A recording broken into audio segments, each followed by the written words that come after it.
Hi everybody, Stuff and Things here. I'm back on the Snowskate. This video is kind of a December Snowskate recap.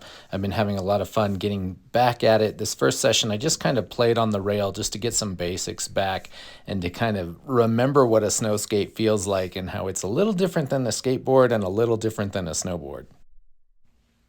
And as usual, I'm in my driveway playing with my flat bars. I've got the round one out here, and I've also got that flat element bar, and you'll see that a little later on. But here again, just trying to get things back and got some front boards, and this time it was front board shove. A little bit of slop to some of the things that I'm doing, but I was happy to just get a few tricks back. And over the course of this video, I got to do a couple of different things, and so here is one of those. Okay, we're gonna find out if this is a terrible idea. Let's go for it.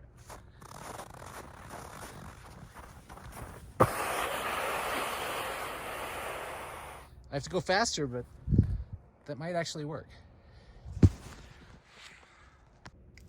So yeah, I had a day where I was at the skate park, and the skate park is covered in snow, but I figured, you know what, there's not that much snow, so I'm gonna see if I can use the mani pad that I use in the summertime on the skateboard and see if I can do something with the snow skate. So these are my first attempts at trying to just go across the mani pad, and you can barely even see it because it's a low mani pad and we got this snow. Try to shove it there and, fell a little bit, but that's all right.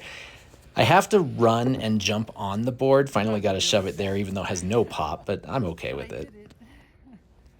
But yeah, I'm comfortable running and jumping on the board instead of running with it so that I know I'm going to go the right direction. And I know that's probably not the right way to do this if you're a snow skater. But, for me, in an environment that I'm not used to, being on top of concrete and at the skate park, I'm totally fine with it for now.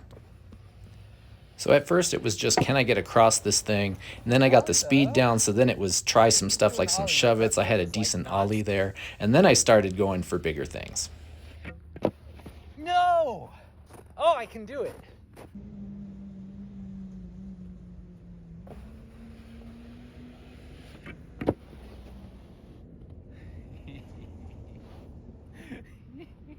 Let's go. Maybe you can tell, but I didn't really expect to get a heel flip, and as easily as I did, off the mani pad. I tried for a number of times to get some kick flips, and I think that one was the closest one, because kick flipping a snow skate is so much harder for me than it is on a skateboard. And you know that on a skateboard, I'm not even very good at those.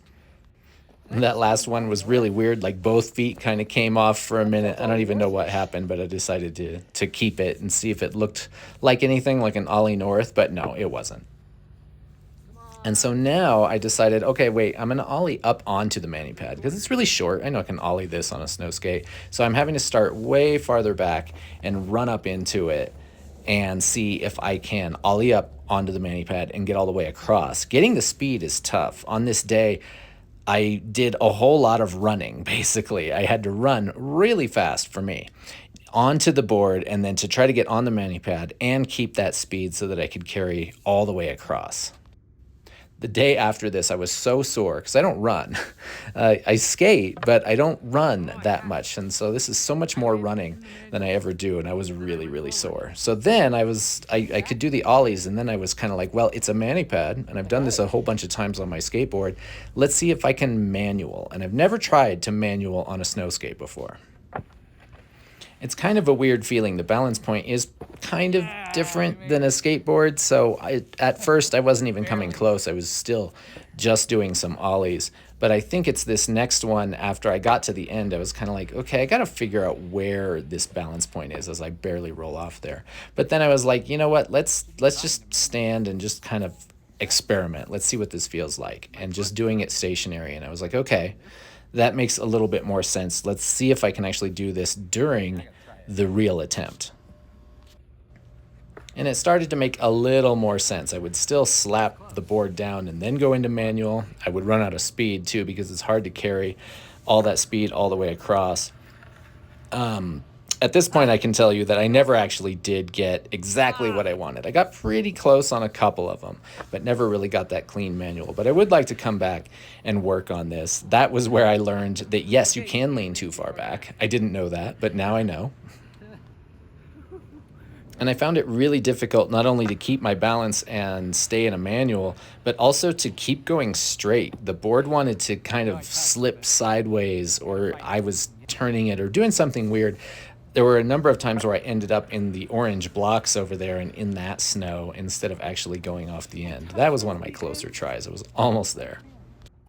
I can't accept that. I had it.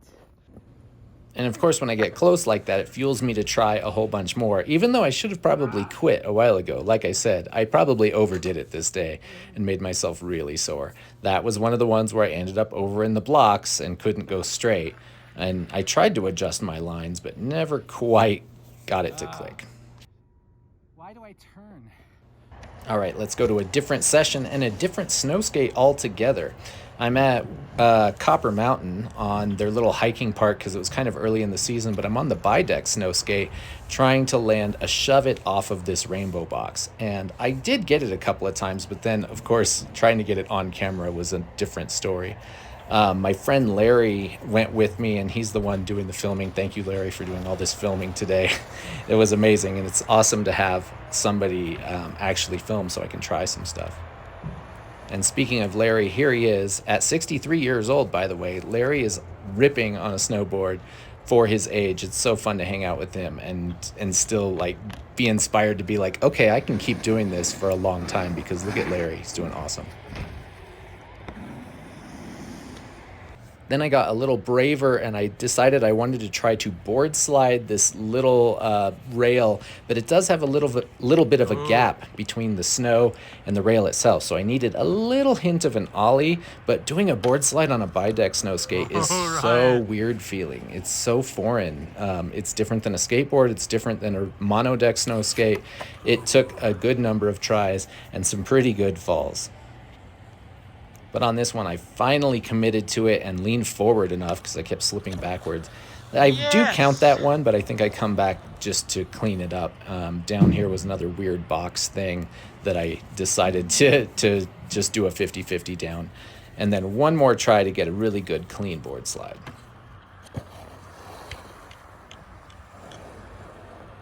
And there they also had this really cool flat box that's like even with the snow. And this was the kind of thing I was looking for because I wanted to try to do a flip trick on the bi-deck. I can do a kickflip standing still, but I never got anything while moving. It's so hard to balance. So I tried some kickflips, I tried some heel flips, nothing ever worked out. It is a really different beast. The thing I did get was like a little shove it on the box itself. That I was trying heel flips there again. This must be the one with the shove it. I think it's a nollie front shove. I was like, wait, this box is long and flat, so I should be able to do a shove it in the middle of the box, not off the box like I'm kind of used to. Sweet. Thanks again to Larry there.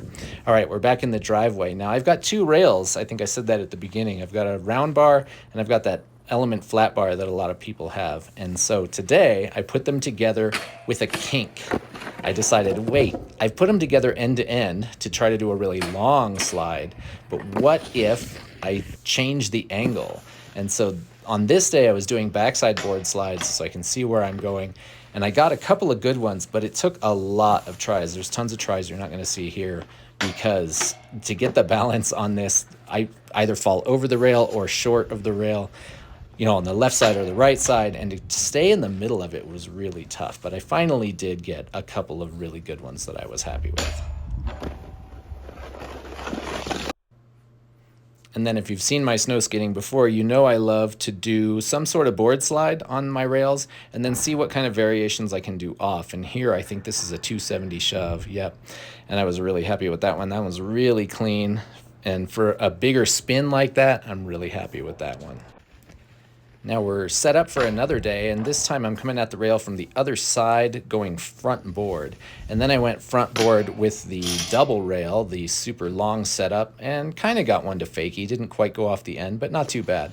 But that was my warm-up because now I put the rails together in a kink facing the other direction, and that one felt really good to get. I was super psyched on that. It took tons and tons of tries. I'm not going to show them all here because it would just take forever, but you just get to enjoy the final version, the good version. So there we are. So as always, thanks for watching, and we'll see you next time.